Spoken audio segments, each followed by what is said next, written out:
जय श्री कृष्ण जी की जय भगवान जी। छठे अध्याय के अंतिम श्लोक में भगवान ने कहा कि अंतरात्मा को मुझ में लगाकर जो श्रद्धा और प्रेम के साथ मुझको बचता है वह सब प्रकार के योगियों में उत्तम योगी है।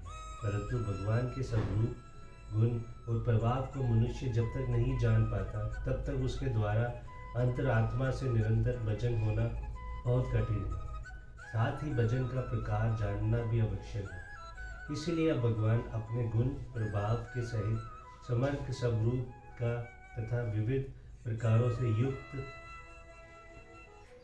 भक्ति योग का वर्णन करने के लिए 7वें अध्याय का आरंभ करते हैं और सबसे पहले 2 श्लोक में अर्जुन को उस सावधानी के लिए सुनने के लिए प्रेरणा करके ज्ञान विज्ञान के कहने की प्रतिज्ञा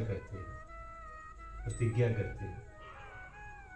मैं यह मना पार्थ योग युग जन दाश्र असंख्य समग्र यथा यज्ञस्यसि तशृणु।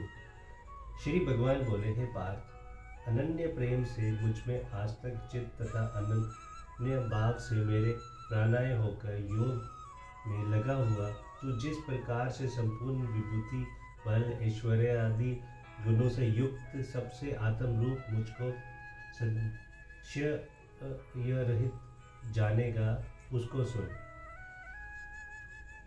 मध्यस्थामना किसको कहते हैं? इस लोक और परलोक के किसी भी भोग के प्रति जिसके मन में तनिक भी आस्तिक नहीं रह गई तथा जिसका मन अब और से हटकर एकमात्र परम परमेश्वर पर सब गुण संपन्न परमेश्वर में इतना अधिक आस्तिक हो गया है कि जल के जरा से वियोग में परम व्याकुल हो जाने वाली मछली के समान जो क्षण भर भी भगवान के वियोग और विस्वन को सहन नहीं कर सकता उसे भगवान मध्यस्थमना कहते हैं। मदाश्रय किसको कहते हैं? जो पुरुष संसार के संपूर्ण आश्चर्यों को त्याग करके समस्त आशाओं और भरोसे से मुंह मोड़कर एकमात्र भगवान पर ही निर्भर करता है और सर्वशक्तिमान भगवान को ही परम आश्चर्य तथा परम गति जानकर एकमात्र उन्हीं के भरोसे पर सदा के लिए निश्चित हो गया है उसे भगवान मदाश्रय कहते हैं। योग युक्त से क्या अभिप्राय है? यह भक्ति योग का प्रकरण है। अतएव मन और बुद्धि को अचल भाव से भगवान में स्थित करके नित्य निरंतर श्रद्धा प्रेम पूर्वक उनका चिंतन करना ही योग युक्त का अभिप्राय है। स्मर्त भगवान को संशय रहित जानने का क्या अभिप्राय है?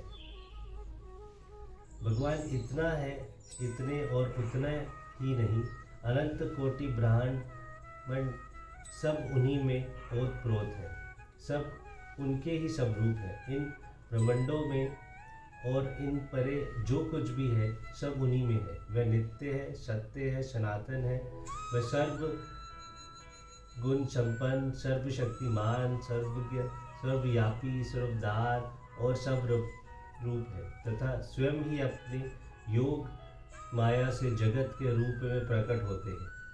वस्तुत अनेक अतिरिक्त अन्य कुछ है ही नहीं। व्यक्त अव्यक्त और सगुण निर्गुण सब वही है।